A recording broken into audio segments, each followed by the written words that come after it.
you know, when you have an accident and you go to the doctors, or maybe you even go to A&E, so they look at you, they look at your x-ray, and then they go, oh, good luck walking again, that's really, really bad, oh, we'll never be able to make a full recovery. Yeah, that happens quite a lot, but hang in there, and I'll tell you a little story of how I actually managed to make a full recovery beyond anyone's expectations and predictions because I didn't listen to the doctors.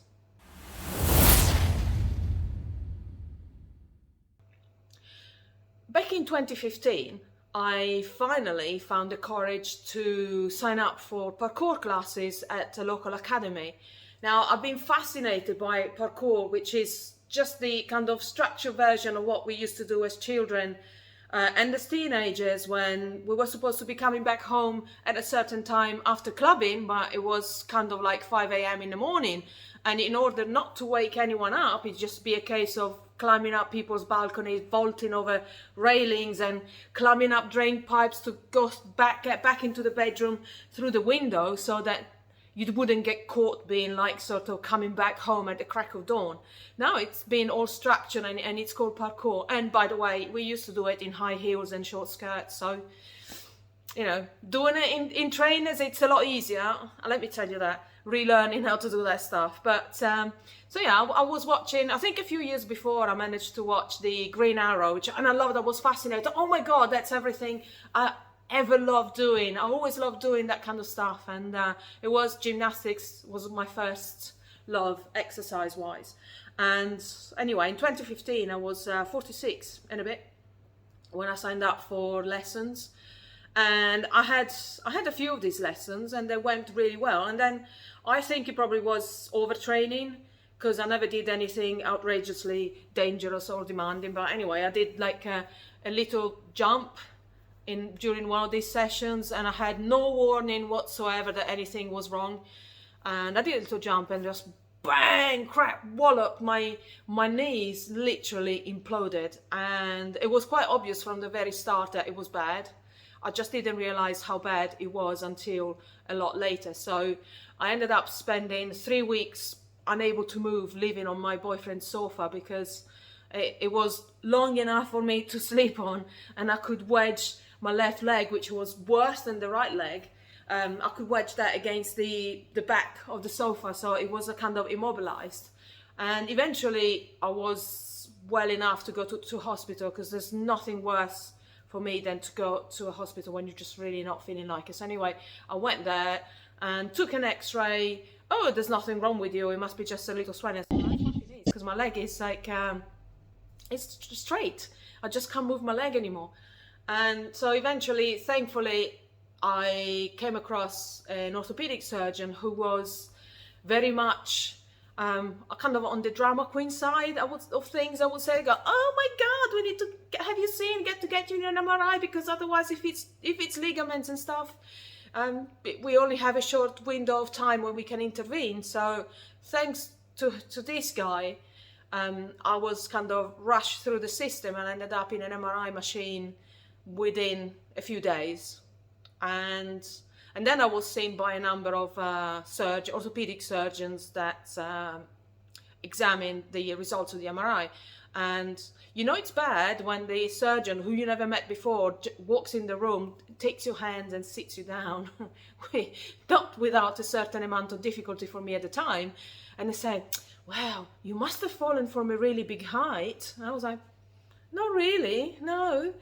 And so he just went on to tell me, well, you got extensive bone bruising, it's really bad, and ligaments and cartilage don't look too bad, all considered your age and everything else, but you probably no point in having surgery because of your age and everything else.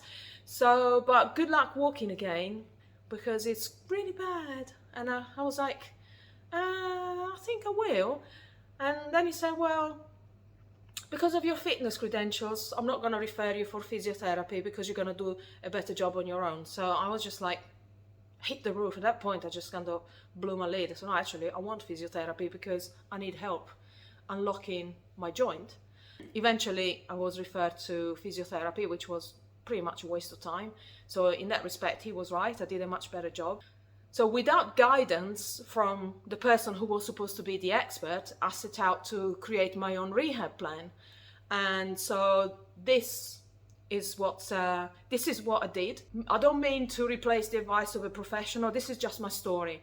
It's not any form of advice. But if you're in the same situation and you have extensive bone bruising to your legs, which and perhaps even a locked joint that prevents you from either straightening the leg completely or bending it to any degrees, and you can't find a lot of information, just listen to my story and take inspiration and do your own research. First thing you need to do when something like that happens to you is you're allowed to be miserable for about 10 minutes, maybe a couple of hours, even a day or two. But after that, there's no point in being miserable. You have to accept the situation exactly for what it is. It's an unfortunate situation. It happens. You can't not make it unhappen. So you just have to accept it. It's here. What do we do? And how do we get out of it? How do we turn it around? Most of the time, there is a way to turn the situations around. Maybe you're not going to get the outcome that you want, but just don't be beaten. It took me years to get better. And at times, I really didn't know I would. And if I was going to, maybe I was wrong, but I wasn't. I wasn't wrong. I had to just follow my instinct, and I had to trust my instinct. And guess what? Eventually, it took longer than I thought, but I got there. So accept it. And once you accept it, you're already halfway through winning that battle of getting better from your injuries. And bone bruising sucks because it's not just like a fracture, it's like millions of tiny little fractures. And so your body has to go through that repair process 1,000 times. And when they show me the MRI, my bones, my femur and the tibia, they look like a crackled paint effect. There were so many of these cracks, and whereas the surgeon told me it's gonna take probably 3 months before you get better, and it was really weird because in the first few days I was in so much pain, it was excruciating, and I actually took a painkiller, just one. I don't take medicines of any kind, but then every day the pain was kind of half, until eventually it kind of settled on just mild pain that was constantly there until the healing process was completed. But so if you can imagine the process of healing a normal fracture gets repeated thousands of times, it just takes forever. So when they tell you 3 months is bullshit, it's more like a year, perhaps even longer, depending on the extent of the injury, your age, your natural ability to recover from injuries and workouts. Mine is not very good. When I get injured, it takes me longer than normal to recover from something like that. So that's probably why it took years, but it was quite bad. And obviously the ligaments and the everything, all the soft tissues were also affected, even if they didn't tell me exactly to what extent. So I had to do lots of guesswork. But the problem is working for myself with an injury like that. And at the time I wasn't doing online fitness, the coaching. I was actually showing up at people's places. So it was very, very difficult. I nearly lost everything, because existing clients were gracious enough to accept to doing the online sessions, even if they were always reluctant to. But new people when I was turning up to meet new clients or potential new clients, they were like, oh, you know what, we're going to wait until you're better. I'm thinking, why? You have to do the exercises, not me. But still, people don't like to learn from somebody who's injured, obviously. So that cost me a lot.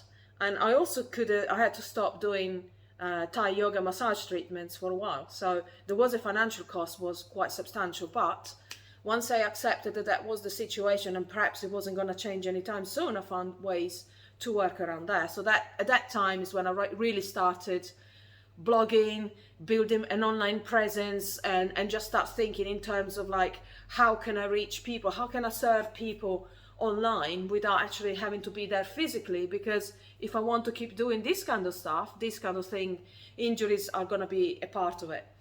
And so that's when I started doing that. So that was a positive, because I was forced to rest. And if anyone has ever set up anything online with courses and material or videos, social media, posting, all that kind of stuff, you know just how time consuming that is. And not being able to do anything else, I've been sitting on the sofa all day. It was the space, if you want, that just managed to make the most of that space, so I could do something that was going to be eventually prove to be worthwhile. And that's where all this stuff eventually started. Also, I was quite lucky because the clinic where I was renting the treatment room had a massage table that I could adjust in height. So after a while, when the majority of the pain was gone and I could stand up again and kind of shuffle my way around and do things, I was able to start doing Thai massage treatments again by adapting the environment to my injury. It was a bit of an adventure, but then it was worthwhile, because then after the initial period I didn't actually lose, I was able to go back almost to normal. But it was that process of accepting my situation, and that wasn't going to change but immediately, and so finding ways to work around that was what allowed me to pretty much bounce back very, very quickly. So number 2 thing that you need to do when you have bone bruising is rest. It might be obvious, but it's not, because you want to keep going and doing things, you want to go back to normal straight away, but your normal is going to be different than it used to be. So you need to, again, accept you're going to have to rest. Your body is going to literally send you to sleep all the time. So I was only able to stay awake for like maybe 1 or 2 hours at a time, and then I would just fall asleep, whether I liked it or not. My body was just shutting down. And that is because your body needs that time when you are asleep to heal and to repair itself. Let go and just enjoy that time, make the most of the time out. When can you really do that? Whether you're running a business or you have a job, you have a family, it's very difficult to be able to do that kind of stuff on a regular basis. So just make the most of it. Your body's telling you that it needs the rest, give it to it, because it's gonna speed up your healing process. Number 3, you need to eat more calories. And again, when I was going through this healing process, especially at the beginning, I was hungry. I was either asleep or eating or hungry. And I was eating so much food I needed to eat.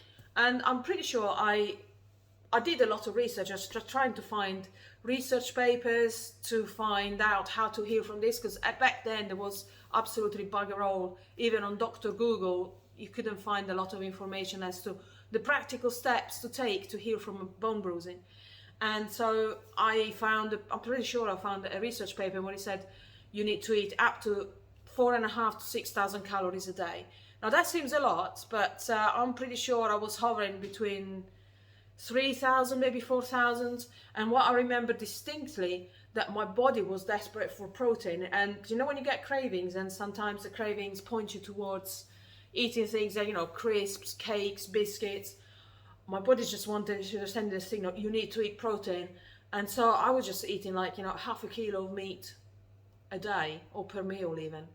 It was just ridiculous amount, which is not necessarily the best thing to do, because your body can only assimilate so much protein at any one time. So that half a kilo of meat, I had to try and split it in smaller portions so that every time I was able to get the most out of that protein. And it was very expensive, I'll tell you that, because obviously all that food. So eventually I bought a workout recovery blend mix, and I was using that, because then it had a lot more energy, but it was less fats, because obviously gaining weight when you're eating that much and you can't move is a concern. Not so much in the immediate times, but it's when you start to get better and you start to move a little bit, you have extra weight to carry on the injured leg, and that's definitely not ideal. That's definitely something that you want to avoid. So I had to change my nutrition a little bit. The next step that I had to take was to keep the free radicals under control. So that's all the toxins that are generated by your healing process, as well as obviously environmental factors. So I cranked up the amount of antioxidants that I was taking, and I just tried to find, which ones are the most. So I tried them all until I found something that actually work for me. If the same accident was to happen to me again now, I would go straight for turmeric and for resveratrol and forget about everything else. And because they are very, very powerful, and if you get them from the right supplier, they can be very, very strong and really, really, really keep the inflammation under control. Because although the inflammation is part of your healing process, and you need some of it because that's how the body repairs itself, too much of it is not good. It's going to slow down the healing process. So you need to choose the right supplement. Talking about supplements, when you have a fracture, you need to make sure that you're getting the exact right nutrients that you need to repair for your body to repair itself, and you're gonna have to crank up what you get from your normal food. So even if you're eating organic food, you still want to supplement at least some of the vitamins, just because to make sure that you have everything that you need. Because even organic food is not really that nourishing anymore, because the soil is just depleted, and it's just not, let's play it safe and just supplement. And so you want to look at things that help with collagen formation. So your vitamin C is good for that. And then you want to vitamin D3, which is also good for your bones. And then you can look at things. I started to look at things, what actually helps knit the bones. And I found that for me at the time, I found that 𝐋𝐄𝐈𝐿 quadrangularis was the thing that actually really, really helped with the bones, knitting the bones back together. What took ages was the soft tissue, the ligaments and all the other stuff that was kind of affected by the injury, and the nerve damage as well. That took ages to overcome, but I'm pleased to say that's now gone, fixed as well. Those are just some of the supplements that I took, though I took loads. And if I were to have the same injury now, I would just literally actually I wouldn't take anything different than I'm already taking, because it's all aimed at keeping my bones healthy, my joints healthy. So I will probably do more of what I'm already doing, and make sure that I create a good environment for healing and for not, for staying healthy and just allow my body to regenerate itself as it wants to do. But it gets harder when you get older for that to happen. So that's what I would do, nothing different than I'm doing now. But at the time, I didn't know a lot of stuff. The next part of the healing journey for me was to start introducing movement and exercise again back into my routine. And that is something that it can be very frightening and very, very frustrating, but you need to really do it. In my experience, it's something you need to do immediately, straight away, because as your body kind of fixes itself, you need to make sure it's placed under a certain amount of stress, not too much, not too little, just enough, so that that little bit of stress that you place it under is what stimulates even more growth and repair. So you need to be a bit of an artist when you do that. You have to get the balance just right.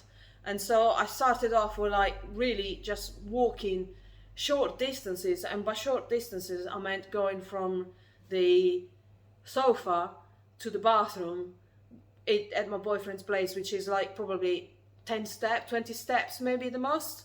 And that was the only amount of exercise I was able to tolerate when I first started moving around again. And it's very difficult for me to just sit still. I need to move. So I was doing that a number of times a day, even if I didn't need to go there, but just because it was a manageable distance and I could stop and hold on to things on the way there and on the way back. So I started doing that, and then eventually I started to venture out of the house a little bit more. Once I kind of managed to walk, I then started to increase the amount of exercise that I was doing by introducing a little bit of structured exercise into my day. And that was really, when I say a little bit, it was really tiny. It was a tiny bit, because I couldn't do much. One of my left leg was completely locked. I had to resort to my knowledge of Thai massage and try to do Thai massage on myself, which is pretty much impossible, but try to incorporate some of those principles into my own rehab. And I even joined the gym at some point, where I went for a few months because they had machines. And at that point, although I don't like using the machines because they don't do anything for my personal fitness journey, they're not particularly useful because everything I'm doing now is focused on movement. But with an injury, machines are great because you can isolate and you can just focus on exercising that part without carrying too much weight on that part. So I did that, and I was doing the craziest stuff in there because I was trying to use the machines to help me with the Thai massage style of rocking movements to try and unlock the leg. And guess what? It started to work. But the other thing that's really good about the gyms is they got mirrors. And so you can monitor, because you might think, at the time I thought, oh great, I managed to do proper squats. And when I looked in the mirror, I wasn't actually doing a proper squat because my hips were like shuffling to the right, because the left leg wasn't really bending as much as the right leg, which at that point the right leg was totally overworked. So the form was really, really bad, and I had to bring it back to the beginning and just then hold on to things and just squat. Don't go as low as I used to, as I thought I was going to, but make sure I stayed straight and that my hips weren't doing crazy things and the rest of my body wasn't doing crazy stuff to compensate for the lack of range of movement in my left leg. And that works. After eventually a few months, eventually that kind of worked. But it was like a number of months of doing, or like sort of mostly crying in the gym, because I think, Jesus, is this ever gonna get any better?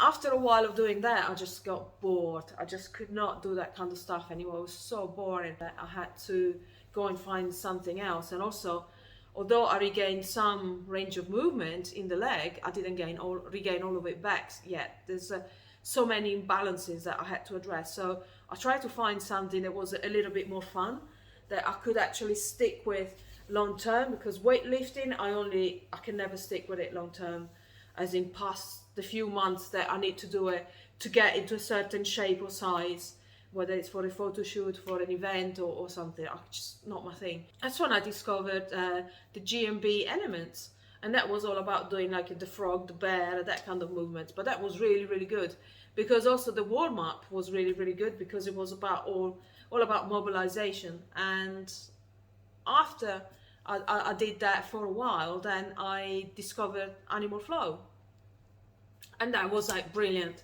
That really, really, really, as far as exercise goes, that was a catalyst for change, because it was fun. There was lots of movements, lots of transition to put together, and I just really got into it. And it was really, really hard, and it still is very, very hard for me as well to do, but it did help, because it was kind of gentle, zero impact, but challenging, and the kind of thing that makes you want to come back, because you're thinking, I want to do that better. That wasn't quite right. That transition didn't quite happen the way I wanted it to, so I'm going to do it again. And that's what kept me consistent. And because of that consistency, I managed to get well enough. I think in 2018 I did the instructor course, the animal flow instructor courses, both the level 1 and the level 2. And then in 2019 I passed the level 1 instructor course. The animal flow really, really made a huge difference for me, because the style of movement helps you release 𝐋𝐄𝐈𝐀, human growth hormone, stimulates the release of that into the bloodstream, and that is what really, really helps with healing. And then afterwards I started doing Krav Maga. I went back to doing Krav Maga, because at that point I was actually ready to go out and exercise in public, because at that point it wasn't just me. All these exercises that I was doing, they were pretty much focusing on moving in a sagittal plane, so backwards and forwards. There wasn't a great deal of sideways movement that I was doing, but when you do martial arts, and obviously you, not just the warm-up, as you move, you have to be able to dart in all sorts of directions, especially when you're sparring. And even if I didn't do sparring straight away, because obviously the purpose for me of doing that was to get back into to improve my fitness and just improve my range of movement again, but doing it in such a way, again, something that I enjoy doing. And after doing that for a few years, then finally in 2021, in November 2021, finally I was able to go back to doing parkour. and I've been doing, as I'm recording this, I've been doing that for less than a year. Obviously 2 years of lockdown helped as well, because we couldn't do any training for ages, and that gave me this space and time to get a lot better, to get even better and get fully rested for months on end. And I'm pleased to say that as I'm learning and doing all sorts of crazy stuff in parkour, jumping from this and that and the other, I have no issues from my knees. My bones are fixed. They're stronger than they were before, because obviously there's all that scar tissue on the bones and made them stronger. So I can now do even bigger jumps than I was able to do 7 years ago, when I was in my mid-40s. Now I'm almost in my mid-50s. I can still bigger and better things, just because that I was able to make a full recovery and heal from that really bad injury. So again, the message here is just, when somebody tells you that you can't, that things are not looking very good, don't really listen. Listen, but don't listen. Do your own thing, do your own research, get help from somebody who's recovered from the same thing that you've recovered from, and carry on believing, have faith that you will get better. Even if you maybe your injury means that you may not ever make a 100% full recovery, but you will get better if you believe that you can.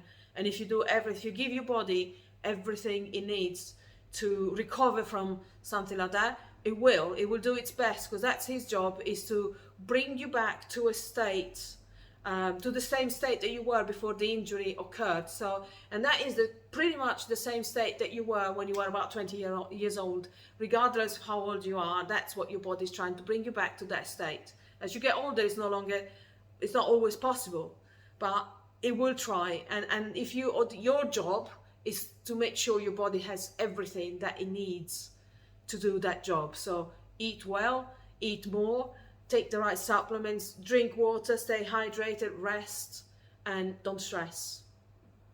And so this is just a quick version of that story. I wrote a little ebook with the full story of everything that I did, the exercises, the movement, and things that happened that made a difference, whether for better or for worse. And I wrote it all in this ebook. The link, if you want to get the ebook, is in the description below. And if this is you, and if you want any help, I mean, the book is for sale, but if you always feel free to reach out if you want any help with this. It's not something that I specialize in anyway, but so to me it's more important, because I got zero to very little help when this happened to me. I just literally, I'm in a position where I can give you some pointers perhaps, and so if you do want the help, reach out, go on my website, send me an email. In the meantime, if you want to follow and get tips for how to stay fit and healthy as you go through midlife, hit that subscribe button and the bell, so you always know when I put up new content. And I wish you luck. If this is you with the bruise injury, I wish you luck, and I wish you speedy recovery, and I'll catch you again very soon in the next video.